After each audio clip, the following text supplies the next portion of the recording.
Hello everyone, thank you all for joining us today for our Vendor Management 101 webinar. My name is Jessie Redman and I will be your host. On your screen you should see multiple widgets that you can use, including Ask Question, Media Player, Slides, Related Content, Speaker Bio, Request Demo, and Help. If you're not familiar with our webinars, all the widget boxes are resizable and movable, so feel free to move them around to maximize your screen space. At the bottom of your screen in the toolbar are icon buttons you can use to show and hide those widgets. You can expand your slide area or maximize it to full screen by clicking on the arrows in the top right corner of the widget. If you experience any issues or have technical questions, you can use the Help widget or submit them along with any other questions through the Ask Question widget. Don't worry, we do capture all questions throughout each session.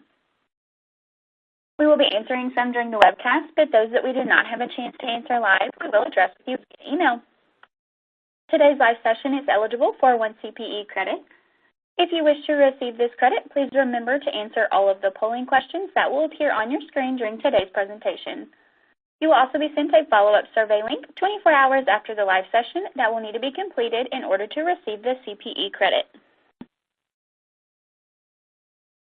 With us today, we have Hillary Dewhurst, VendMinder's Head of Third-Party Risk Education and Advocacy. She will discuss the essentials of vendor management. You'll see a link to a copy of today's slide deck, a link to our website, a link to our samples library, links to our third-party risk management lifecycle toolkit, guidance on how to master third-party risk management in 2023 ebook, how third-party risk management enables an organization's strategies ebook, third-party risk management regulatory guidance PDF, as well as a link to our library of additional resources in the related content widget. With all that being said, I'd like to hand it over to Hillary. Hillary, the floor is yours. Welcome everyone and Happy New Year. For our first webinar of 2023, we're going to begin the new year with a webinar on vendor management basics, so Vendor Management 101. Keep in mind, we're really just going to scratch the surface here and take a beginner's look at basic concepts and ideas in vendor risk management. We're going to start with the who, the what, the why, the when, and the how, and we'll talk about inherent risk and criticality, moving on to introduce the vendor risk management lifecycle, and then I'll leave you with some key takeaways before we move on to Q&A. So let's get started. Let's begin with the vendor management. What is it about? Well, it's really all about managing the vendor and the risks posed by that vendor relationship. And all vendor relationships do have at least some risk. Poor performance, cyber attacks, breaches, operational interruptions, and damage to your reputation. Well, those are all vendor risks. And when vendor risks are unidentified or uncontrolled, it prevents your organization from getting the value of the relationship, and it can negatively impact your brand, your reputation, your operations, and even your customers, employees, and investors. Managing those risks also involves something called due diligence, which is the process of making sure that the vendor has the right practices and controls in place to address the risk. And we'll talk about due diligence a lot more later in the presentation.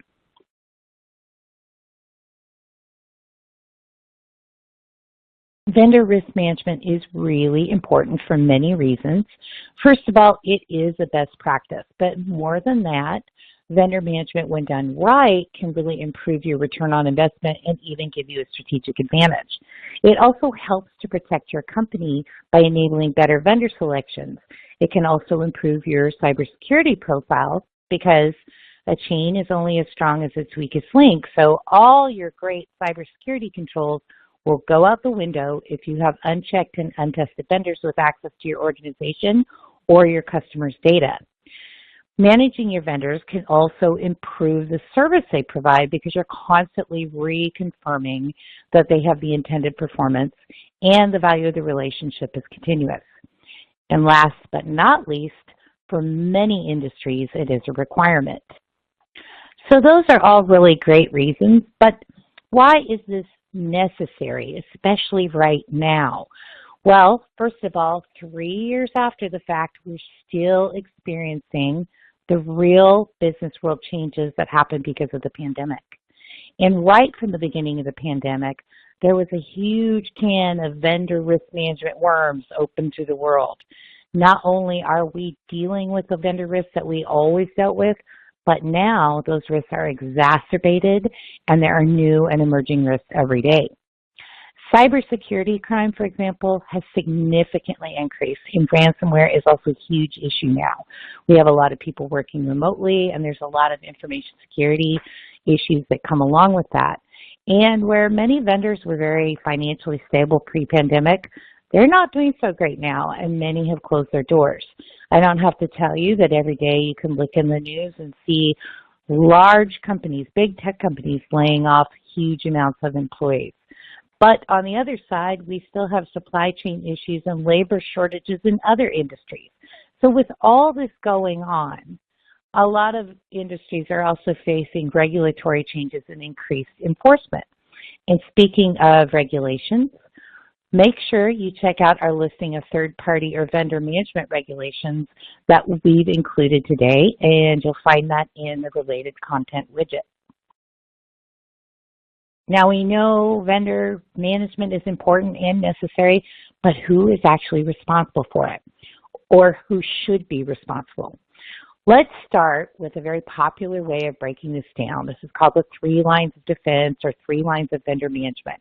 And it's very simple, and it serves a specific purpose. It's to make sure that the board, senior management, and all the stakeholders understand their respective roles.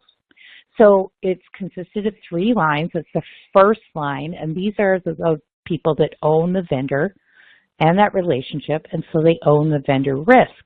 They may be called different things at your organization, but commonly these are vendor owner, product owner, supplier manager, etc. The second line are those that oversee and monitor the risk. They also create and maintain the structures and tools for the first line to use so they can manage their vendors.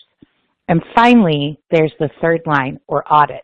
And this function makes sure that both the first and second lines are operating effectively, managing all the vendor risk and complying with all applicable laws, rules, and regulations. So starting with that vendor owner, this is really where the rubber meets the road, as they say. These are generally the owners, or at least the people responsible for the actual product or service being delivered by the vendor. They might be called product owner, business owner, vendor manager, etc. But no matter what you call them, they are on point for identifying and managing vendor risk. They also need to establish and monitor service level agreements and key performance metrics. And if something goes wrong with the vendor's performance, they're responsible for addressing that, creating mitigation plans, and working with the vendor to make sure that the issue gets closed.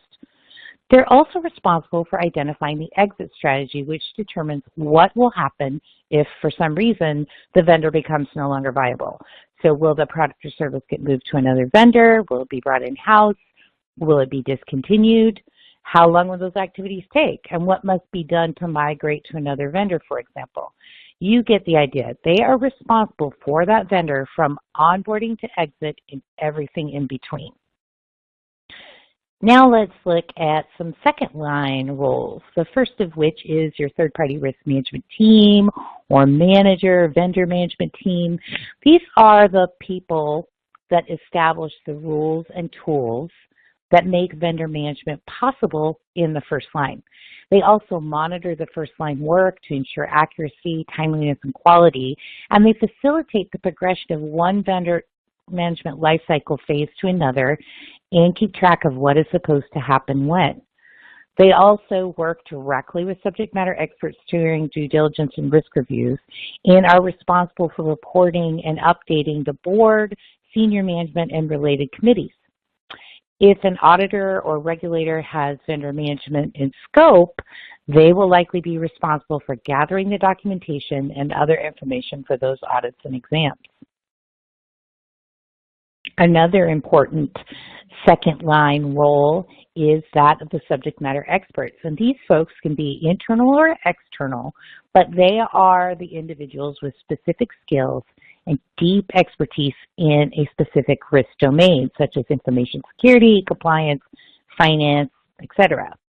Not anyone can be an SME. They should have professional certifications and credentials. And those qualifications are essential for the due diligence process to be effective. Their specific expertise enables them to examine the vendor's risk practices and controls and provide a qualified opinion regarding their sufficiency. They should also provide a documented report of the review, their findings, any issues, and if the organization should move forward with the relationship based on the results of the review. In cases where a vendor must remediate an issue, they are responsible to review that remediation and the associated controls before the issue can be considered closed. They also consult with the first and second lines, not just on vendor risk reviews, but also on more general vendor risk management framework elements, such as what questions to include on a vendor risk questionnaire and what due diligence documents should be obtained from a vendor. Now we come to the third line. Essentially, this is audit. And that's internal audit for most of us, or external if your organization engages outside resources for those services. Their job is to make sure that both the first line and the second line are performing their roles effectively. If they're not, or if there are gaps or other issues that must be addressed, they formally document that and provide a report with senior leadership and the board when it's appropriate. They also will track that issue until it's closed. It's important to understand that the third line really requires the autonomy to be unbiased and independent so they can really tell it like it is. And that means providing evaluations on everything from the policy to the execution of work to the general attitude and behaviors of senior management. That brings us to the very first poll question of the day. Jessie? And this brings us to the first poll question of the day. You should see the poll question now in the slides area. If you have any issues, please feel free to send us a message using the Ask Question widget, and we will be happy to assist. As a reminder, if you wish to receive the CPE credit for today's session, you must answer all poll questions and be in attendance for the entire live session. This poll question is, why does your organization do vendor management? It's a regulatory requirement. It improves our bottom line, operations, reputation, etc. All of the above. We don't currently do vendor management, or not sure. Hillary, it looks like we have some time to answer one of the questions that has come in so far from the audience. Okay, great. And that question is, our vendor management program is still pretty new, and we have been aligned to 2 different reporting structures in 14 months. Who should we report to, compliance or finance? We get asked a lot about where third-party risk management should report, and there are a lot of variables. How big is your organization, what those kind of main structures are across your company. There are plenty of examples where third-party risk management reports into compliance or legal and compliance. There's other, examples where they report into finance, and neither one of those is necessarily more correct than the other. Ultimately, what is really effective and what we like to see is when third-party risk management is aligned to the same structure as enterprise risk management, wherever that sits in the organization, because third-party risk management really is a risk discipline. It needs to be in that same grouping. So it sounds like your organization is really still kind of finding its footing for your program, but if you have any say-so, maybe talk to your management about aligning wherever your enterprise risk management team sits, whether that's in compliance or finance, or it may be a standalone team. I hope that helps. Thanks, everyone, for answering that poll question. Here are those results. By the way, you may have noticed reactions such as a thumbs up or heart coming across the screen. If you find this feature distracting, you can turn it off by clicking the 4 arrows in the top right-hand corner of the Slides widget, which will expand the slides to full screen and no longer show the reactions. Before we move on, as a reminder, in the Related Content widget, you'll find our How Third-Party Risk Management Enables an Organization Strategies ebook, which can be a helpful resource for you as well as your organization. Hillary, let's continue with the presentation. So beyond the 3 lines, there has to be oversight and monitoring of the program. And this responsibility falls to senior management and the board, because no matter what happens in the organization, senior management is accountable. And the board is on the hook to make sure that senior management is addressing any issues effectively. So let's take a closer look at that oversight and governance. So what does oversight and governance look like? Well, first and foremost, it is setting that tone from the top. That means reinforcing that vendor risk management is an organizational priority and that consideration of those risks are integrated into corporate strategy and business decisions. It also means ensuring there are enough of the right resources, including financial support, technology, and skilled and competent people to execute the vendor risk management processes. They also review and approve the policy and need to have an awareness and understanding about how much vendor risk there is across the organization and which vendors are critical to their operations. Finally, when issues come their way, they are dealt with in an effective and timely manner, which means acting decisively and holding people accountable. That brings us to the board, who is responsible for ensuring that vendor risk management is executed effectively and in a safe and sound manner across the organization. Now, I realize there are a lot of organizations that do not have a board of directors, and if you do not, then your senior management needs to absorb this role and the responsibilities. But let's take a look at what those are in more detail. The board must ensure that senior management is prioritizing vendor management and integrating it into the business. And just like senior management needs to ensure there are enough resources to manage the work, the board needs to focus on senior management providing those resources. The board also needs to review the results of any independent reviews, audits, or exams, and they approve the vendor risk management policies. Keep in mind that the board of directors has the ultimate accountability for the organization's vendor risk management. And while they're not expected to be responsible for day-to-day management of the company, it is their job to hold senior management accountable for the safety and soundness of the organization, and that includes vendor risk management.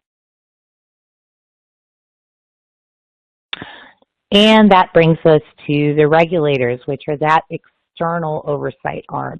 And for anyone who's not familiar, regulators are specific government agencies. They've usually been appointed to oversee and regulate specific risk domains or industries. So, for example, the financial industry has multiple regulators. That might be the FDIC, the OCC, the SEC, and the CFPB.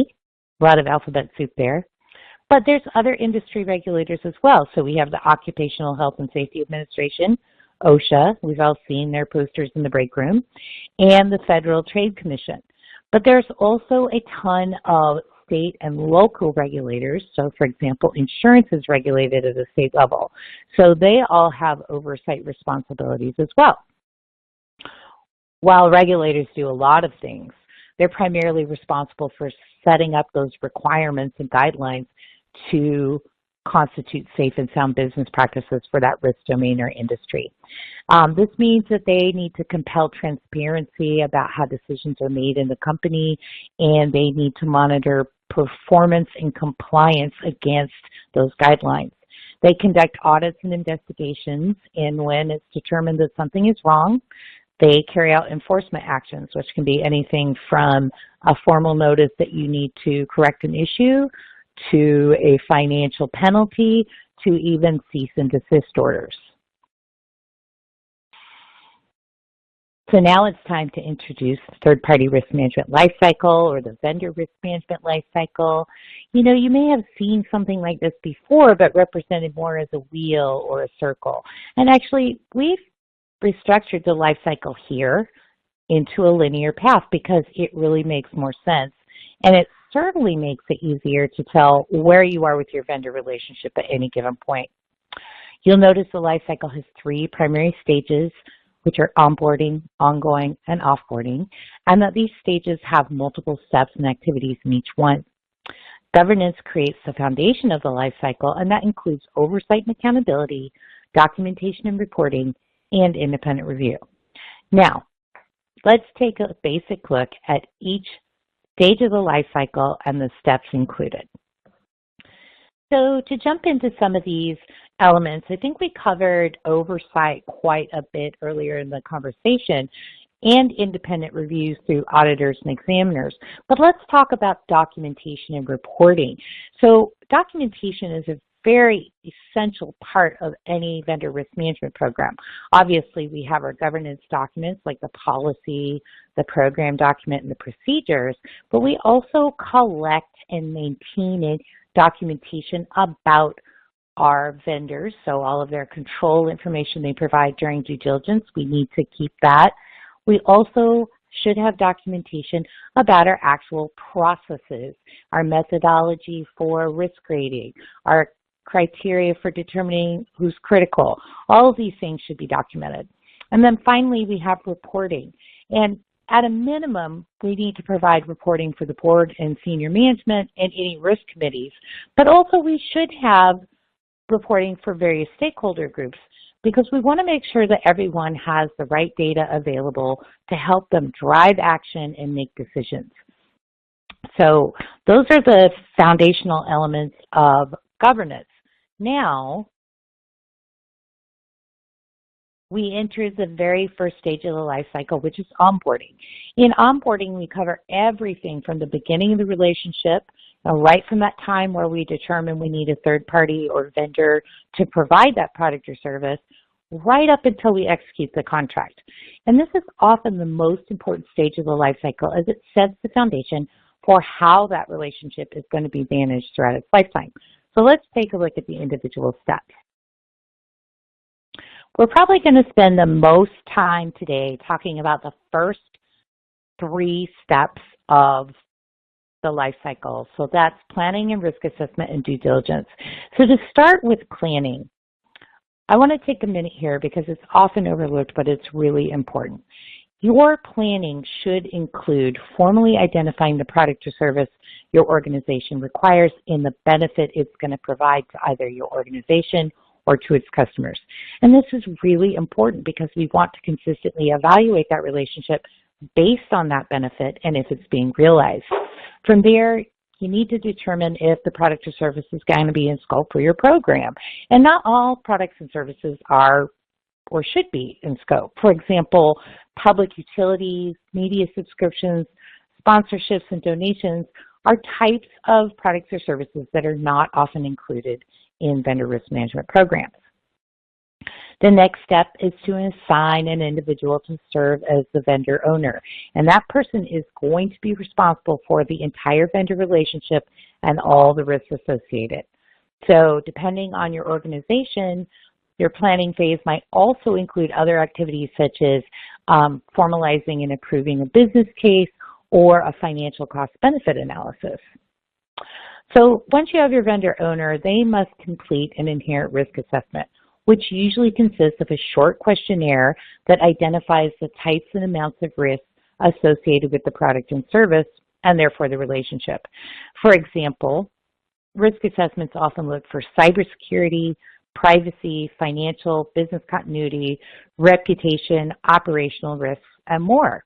And keep in mind, every vendor relationship brings at least some risk. The inherent risk assessment is meant to identify those risks and measure them.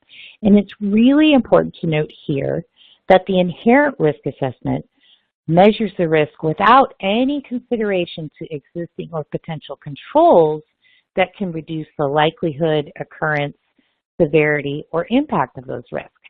That risk rating or level informs you how to manage that relationship throughout its lifetime. Risk assessments need to be done for each product or service, not just at the vendor level. And during this whole process, we're also determining if the vendor is going to provide a product or service that's critical to our operations or to our customers. Critical vendors are those that, should they fail, your operations are going to be severely impacted. This means that if the vendor has a failure, you can't do business as usual or maybe not at all. It's important to note that critical is never a risk rating, but it's actually a label used to identify those vendors that are most important to your operations. Best practices here dictate that an inherent risk assessment is conducted before you sign any agreement. Knowing the risk and criticality of the vendor paves the way for appropriate and risk-based due diligence, and it determines the frequency and intensity of ongoing monitoring activities throughout the life cycle. With that, I think we're ready for our next poll. Jessie? Our second poll question of the day is, what is your level of vendor management experience? We're brand new to vendor management. We have some experience but would like to learn more. A moderate level of experience, 2+ years. You're advanced, 3 to 5 years.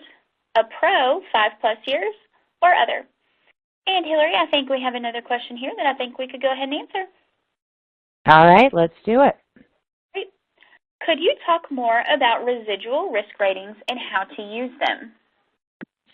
Yes. So first of all, something that's really important to understand is that a residual risk rating is never used like we use an inherent risk rating. So for example, that inherent risk rating is the rating we use to set our management expectations for the relationship. It tells us how much due diligence we need to do, how often we need to risk reassess, what kind of risk monitoring and performance management is required. Your residual risk rating is really more of a level of confidence in the controls. So ultimately, when you go through due diligence and you've reviewed all the vendor's controls, you'll have your residual risk rating, which is really saying, yes, we had an inherent risk of high maybe, and now it's moderate because the controls are good. That shows you have a high level of confidence. The only way to really use residual risk is, one, to determine if the leftover risk or that residual risk is acceptable enough for you to move ahead with the contract or stay with that relationship, and to help your senior leadership and board understand just how much risk you have across your portfolio. But whatever you do, never use that residual risk in place of your inherent risk. I hope that's helpful. Okay, here are those results. Thanks again, everyone, for taking the time to answer the poll. As we've started the discussion on the third-party risk management lifecycle, I would like to point you to the related content widget where you will find our third-party risk management lifecycle toolkit. This toolkit includes an ebook, infographic, and a template. Hillary, I will pass it back to you.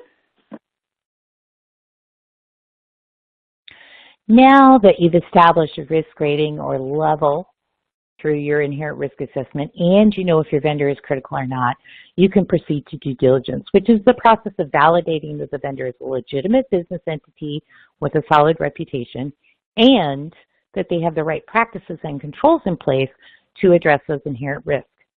When you've completed the due diligence process, you'll be able to determine if the vendor's controls actually did lessen the likelihood, occurrence, severity, or impact of those risks. Ultimately, vendor controls should do that, and the remaining risk is known as residual risk. That is the residual or leftover risk after the controls are applied. If the residual risk is acceptable, then you can likely proceed into contracting. I do want to point out, though, that at no point does the residual risk level take the place of the inherent risk rating, which determines how the relationship is to be managed. Residual risk is really more of a reflection of how comfortable you are with the vendor's controls. Residual risk is lower than the inherent risk, great. But if the risk has not been reduced, then additional or different controls might be necessary, or you might have to decline the relationship altogether. Now, I'll say it again, every vendor engagement has at least some risk, and your due diligence process should be scaled to reflect the level of risk. For all vendors, we need to at least establish they're a legitimate business entity and they have a good enough reputation. We can do that by collecting basic information such as the legal name, ownership structure, location, website, etc. You know, we want to make sure they have a business license and we collect their tax ID. And for all relationships, we need to make sure they have just a basic level of liability insurance starting off. But keep in mind that additional types and amounts of insurance may be necessary based on the product or service and the level of risk. Due diligence for elevated risk or critical vendors must be a lot more extensive and robust. For these engagements, the vendor will generally complete a very detailed risk questionnaire to provide more details on their products or services, as well as their practices and controls. You're going to ask the vendor to provide documented evidence of their controls, and that might include audited financial statements, SOC reports, third-party certifications, business continuity, planning and testing, as well as internal policies and procedures. Depending on the product, you may also need to collect evidence of employee background checks and regulatory training. After all this information is gathered, your subject matter experts will need to review and assess those controls. Any issues requiring remediation must be corrected before you sign the contract. And speaking of contracts, you have to complete your due diligence before you ever sign a contract. Failing to do so means you will lose your negotiating leverage to fix anything after the contract is signed. And speaking of contracts, let's take a look at the process, because at this point we're ready to enter a formal business relationship with the vendor. But keep in mind that your legal agreement with your vendor is just another risk management tool. So make sure that you're carefully considering what is in the contract and if it's in your organization's best interest. For elevated or critical engagements, you need to ensure that specific service level agreements are covered in the contract, as are key terms and conditions regarding information security, privacy, business continuity, a right to audit, and full compliance with all laws and regulations. And while the individual contracts and agreements are incredibly important, it's also important to have a process in place to ensure those contracts are appropriately managed. You need to ensure that key contract dates are observed, such as a full contract review halfway through the contract term and the period at which to start renegotiation. Don't wait until 30 days before the contract is set to expire or renew before you consider those changes or amendments. We really need to do this in advance, so we need to know those dates, because the longer the wait, the less leverage you have. Once you execute the contract, you basically enter the ongoing stage. And this is your business as usual stage, and this is where most of our vendors are at any given time. It's often the longest stage for all relationships. So during this stage, our organization needs to constantly reassess the risk and reevaluate those vendor controls. We also, throughout the whole ongoing stage, must practice constant risk monitoring so that we're looking for any new, changing, or emerging risks that can affect the product or service, the relationship, or our organization. So let's jump into this a bit more. Your organization began the relationship with a risk identification and assessment process that included due diligence. And as thorough as that may have been, it's only a point-in-time assessment. Vendor risk changes all the time, as do the external factors that influence that risk. So every organization has to have a periodic risk re-review to determine if anything has changed. And this is what risk assessment is all about. We start with reviewing that initial inherent risk assessment, and we confirm with the vendor owner if anything has changed. If there are changes, then we proceed into due diligence to get the vendor to update the risk questionnaire and provide the additional documentation we'll need. Even if nothing has changed, we always need to ask the vendor to update their due diligence documents, because items like SOC reports, policies, insurance certificates, they all have an expiration date. The level of risk associated to the engagement is going to determine just how often you need to perform this activity. So for critical and high-risk vendors, you need to do this at least annually, and more often if there are any issues such as data breaches, poor performance, or change in ownership, any of those kind of things. For your moderate risk vendors, you can do this every 18 months to 2 years, depending on the type of risk present in the engagement. And for low risk vendors, you can do it every 2 to 3 years, depending on the product or service.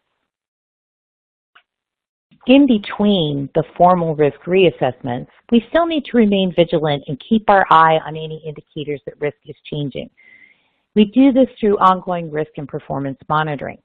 Again, there are so many factors that can influence a vendor's risk profile, and changes can happen very rapidly. That's why it's important to stay on top of what's going on with the vendor's operation, their industry, and we also need to keep our ears open for negative vendor news stories or media, excessive customer complaints, any lawsuits, regulatory actions, or changing financial positions. Now, I realize this can be very difficult when the only tool you're using is an internet news search alert, but there are other ways to accomplish this, one of which is to use a vendor risk alert and monitoring service that can stay on top of almost any aspect of vendor risk profile, including vendor financials, reputation, cybersecurity posture, legal activity, regulatory actions, and even environmental and social governance risk, or ESG risk.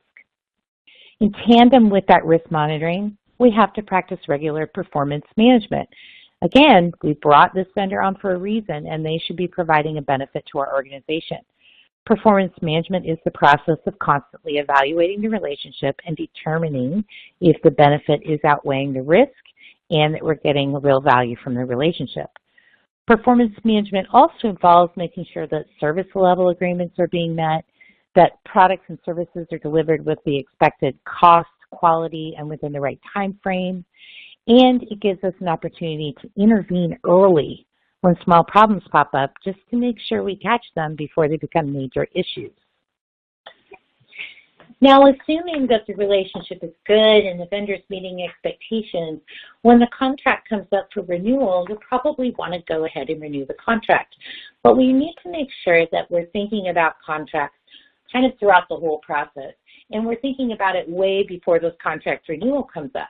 First of all, we want to make sure that we're having a formal contract review at the midpoint of the term of the contract, just to be sure that there's nothing that needs to be changed, or to identify the things that we might need to negotiate as the renewal comes closer.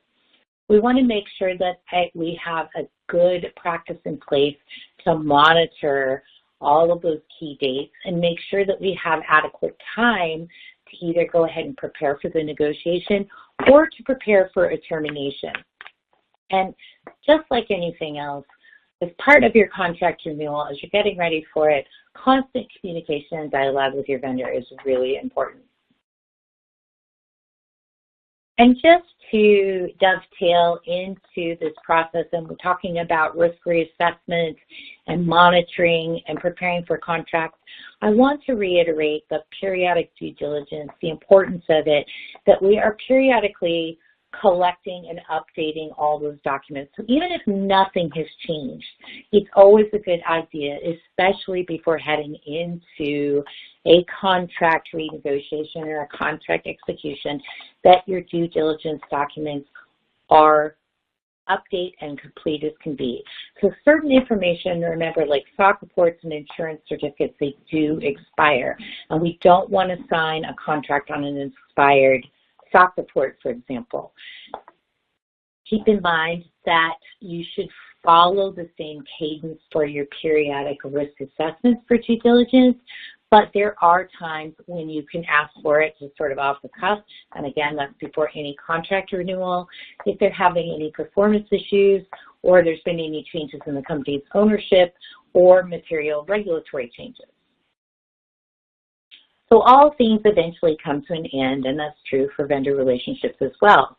But before any relationship is terminated, there has to be consideration as to how that relationship should come to a close and what that process might look like for the particular vendor. Now, we talked about exit strategies a little bit earlier, but as we get close to termination, we really need to think this through, because these decisions and these considerations should be made before we ever attempt to terminate the vendor.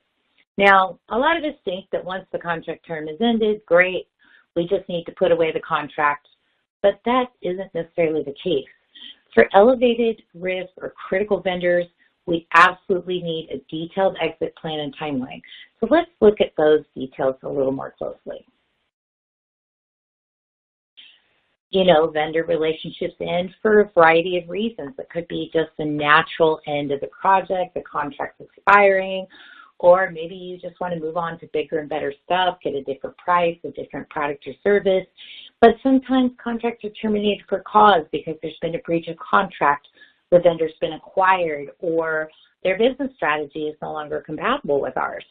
Whatever the case is we need to think through the termination, and we need to study and understand all the contract terms and conditions related to that termination, because as part of this stage, we want to make sure that we are prepared to legally and safely and soundly exit the relationship. So, for example, we need to know if we can terminate the contract for cause, or, is convenience okay? Are there going to be any early termination fees? How much notice do we have to give the vendor? What format does that notice have to be in? These are all the things we need to know before we terminate the contract. So that begins with formalizing the termination, which means I am giving notice to my vendor. That always includes a written notification in the right format and at the right time. But as a best practice, it's always advisable to have a verbal conversation with your vendor before just dropping them a written termination notification.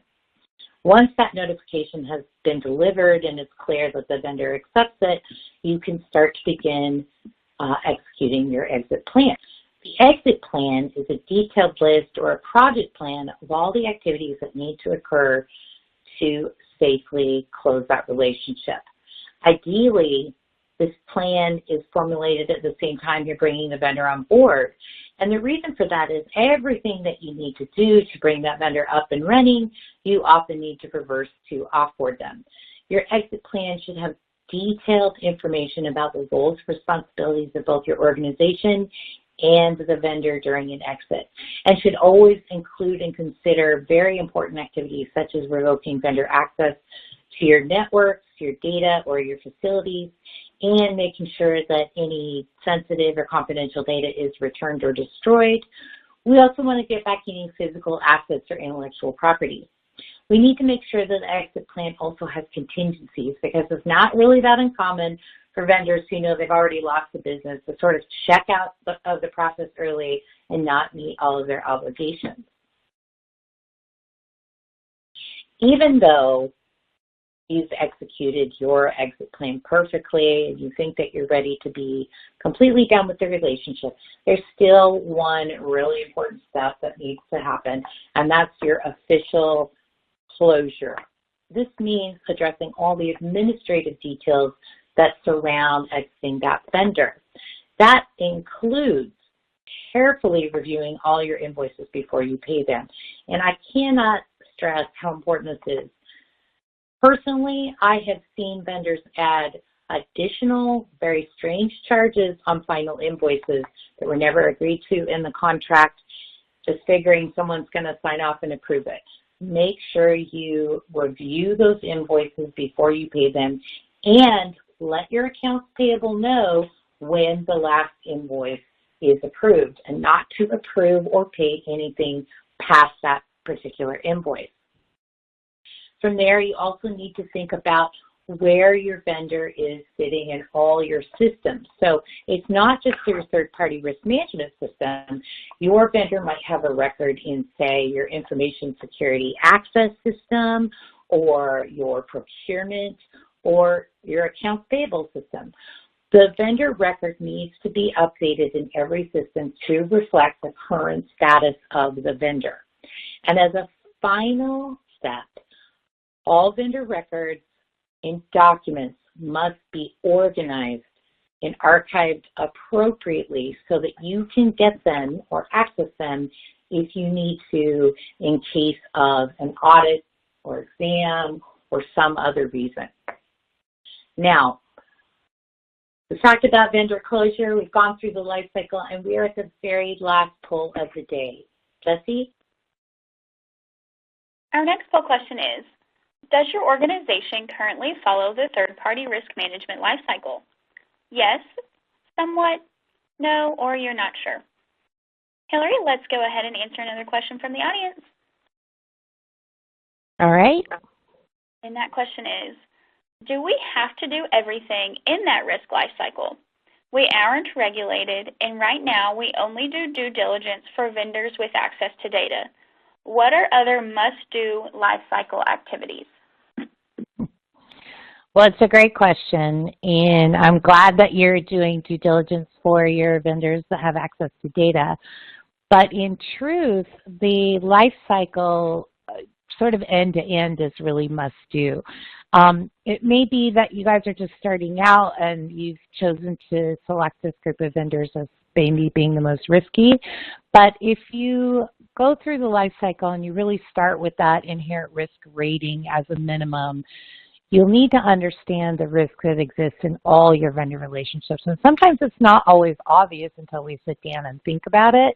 There could be financial risk, there could be operational risk, there could be business continuity and disaster recovery risk. And so by risk rating those, you would be able to determine what additional due diligence you should be doing. So I really do recommend following the whole life cycle end to end. And, you know, obviously start where you start with your critical vendors, but try and make it a practice to risk assess and rate every vendor at a minimum, so then you can know who needs due diligence, how much due diligence, and what documents and things you should request. I hope that's helpful.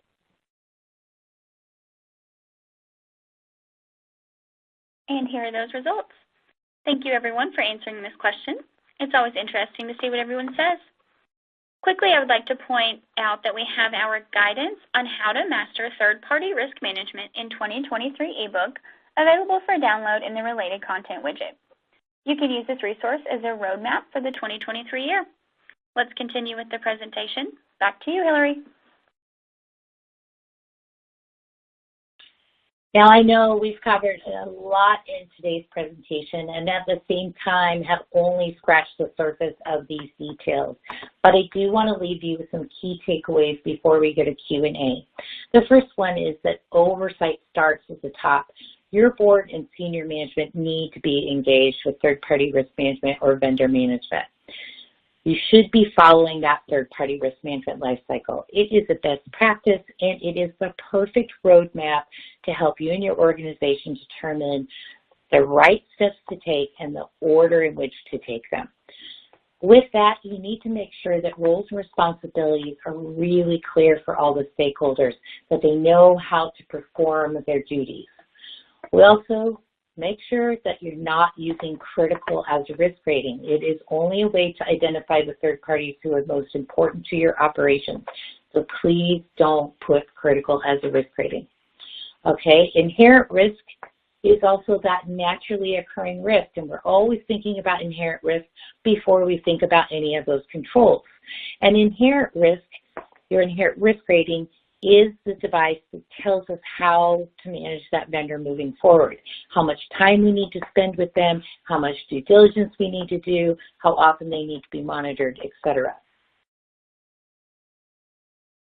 So after inherent risk, we have residual risk, and that's the remaining risk after those controls have been applied. But remember, it's only used to measure the confidence in the control. It never takes the place of the inherent risk rating, which determines how we manage the relationship. The next thing to remember is that all of your third-party risk management or vendor management activities need to be risk-based. That means the more risk there is, the more intensive due diligence you're going to have, the more enhanced contract terms, and the more frequent your risk and performance monitoring must be. Your due diligence really should be completed before you execute that contract so you don't lose any negotiating leverage, especially if issues are discovered during due diligence.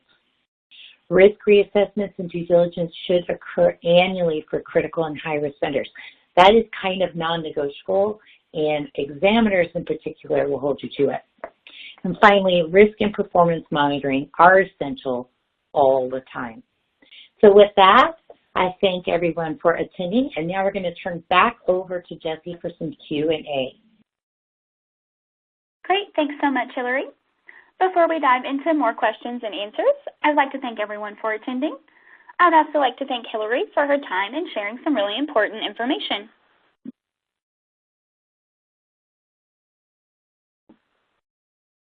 On your screen now, you'll see our upcoming webinars. On January 24th, developing and maintaining effective third-party risk management governance documentation. And on February 7th, our State of Third-Party Risk Management 2023. We hope that you will be able to join us for those sessions. A link to register for those is in your copy of today's presentation slides. Let's now go ahead and answer some more questions that have come in during this session.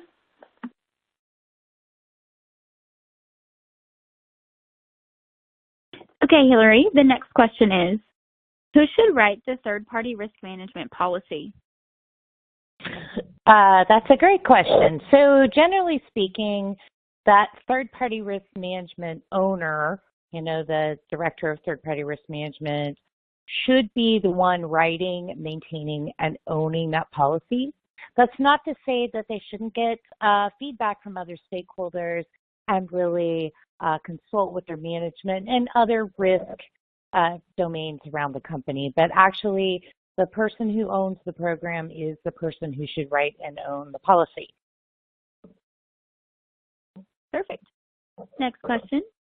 Our board doesn't approve third-party risk management policy. How can we get them to do that? Well, first of all, it's important to understand if your board approves any of the policies at your organization. If they don't, it might be a losing battle, but especially if you're in a regulated industry, say you're at, financial services, there's plenty of specific requirements that are documented by the regulators in the guidance. And I think just basically detailing that gap and, obviously a friendly and informative way and shuttling it up your management chain should be enough to at least get the conversation started about the board approving the policy. Great. Our next question. Should the vendor fill out the inherent risk assessment? No. The vendor does not do any risk assessments until due diligence. The inherent risk assessment is always an internal document. It is usually filled out or should be filled out by that vendor owner, so who's going to own that relationship, and ask the questions about the attributes of the product or service and therefore the relationship. So for example, will the vendor need access to sensitive information, or will the vendor be interfacing with our customers? That document is always internal, and once those risks are established, that is how you take your cue as to what to go out and ask the vendor for in the due diligence or the vendor risk questionnaire. I hope that made sense. That's great. Our next question. What is the difference between an exit strategy and a termination plan? So your exit strategy is basically, what are we going to do if this vendor is no longer viable? So would we replace them with another vendor? Would we bring that work back in-house, or would we just stop doing it altogether? That's the strategy. But your plan, your termination plan or your exit plan is how you're actually going to do that. So what would it take to move to another vendor? Is there another vendor available? Do you have pricing information? Who would need to approve and sign off? Would we need extra money or headcount? Your strategy is just the idea of what you're going to do. The plan is how you're going to do it. Perfect. Next question. Do we have to have a separate vendor management policy, or is it okay to be a section in another policy? Whenever possible, I recommend that it's a standalone policy. For most regulated industries, that is the requirement. But part of the issue about being layered into another policy, such as information security, is it's likely that the policy information is not as comprehensive as it should be. Remember, your policy needs to talk about oversight and governance of the program. It needs to talk about roles and responsibilities specific to third-party risk management, as well as the, detailing some of the processes that you undertake to execute it. So whenever possible, please make sure it's its own policy. Okay. Next question. Should we obtain liability insurance proof for every vendor and get a new one every year it comes out? So with insurance, and I'm not going to go into insurance a lot because legally I can't advise on insurance, but I will say that most vendors of any variety that you're going to do business with need to have minimum liability, which, is accidents insurance, things like that. With your insurance, whether it's you're only recommending that minimal level or you need to have a big cyber insurance policy, the right thing to do is from the minute you get that certificate is to track the expiration date. And when that date is coming up, to remind the vendor to provide you a new certificate. Certificates don't expire on a calendar basis. So, it's not like every December 31st, everyone gets a brand new certificate. They have floating dates of expiration, and it makes sense to track them because if the certificate expires in May and you're not asking for it until December, you have a lot of risk in there because you don't know that they have the coverage or the insurance. So definitely track the dates and manage it that way. Great. Next question. Would you consider vendor performance something that affects residual risk, or would it be a separate calculation that justifies using the vendor at all? That's such an interesting question, and it kind of has two answers. So first of all, when you initially are assessing the risk with a vendor and you're getting the residual risk, you don't have that performance history to add into that calculation. But as you have experience and your relationship moves on, you will have that information. And in my opinion, yes, it should be factored into residual risk because poor performance is a big risk. It's just not one you can see right from the beginning. So I would recommend adding that. Each organization gets to determine the methodology for how they're calculating residual risk, but I definitely do like the idea that performance is considered as the relationship moves on. Great. And I think we have time for one more question. What is the recommended frequency for a risk assessment? Okay, so risk assessments or risk reassessments for critical vendors, those that are, essential for your day-to-day operations, or anyone that's considered high risk, at a minimum, you need to do that at least once a year. That means within 12 months. You can do it more frequently if there's more complexity or risk surrounding the product or service, or if they're having performance issues, if there's been a change in the company's management. You can do it more frequently, but absolutely critical and high at least once a year. Moderate, you can do that about every 18 months to 2 years. Again, there's some discretionary decisions you can make over that, depending on what the risks are. And then for low, it's really 2 to 3 years, or as that contract's renewing. Remember, because they're low, you're not going to be doing a bunch of due diligence. You're just basically going to be validating information. So it's really not where you need to put all your focus. I hope that was helpful. That's great. Thanks, Hillary. Unfortunately, that is all the time we have left for questions today. Thank you, Hillary, for taking the time to address some of those that came in. Any questions we did not have time to answer, we will address offline. We would like to thank you all for attending and hope you found today's session valuable. A big thank you to Hillary for her time and great content. You can ask even more questions inside of our third-party think tank and online community that is dedicated to third-party risk professionals and free to join. Just because today's session has ended doesn't mean that conversations and questions must. Post your questions at thirdpartythinktank.com and see what your peers have to say. In the community, you'll find thousands of free educational resources related to third-party risk management topics to assist you. If you'd like to become a member of Third Party Think Tank, you can register on the site or shoot us an email and we'll get you registered and send you a link to set your password. We did record today's session, and that recording link will be provided to you in a follow-up email that you will receive tomorrow afternoon. Also in that follow-up email will be the link for you to request a CPE credit. On behalf of VinMinder, it has been a pleasure. Thank you and have a great rest of your day.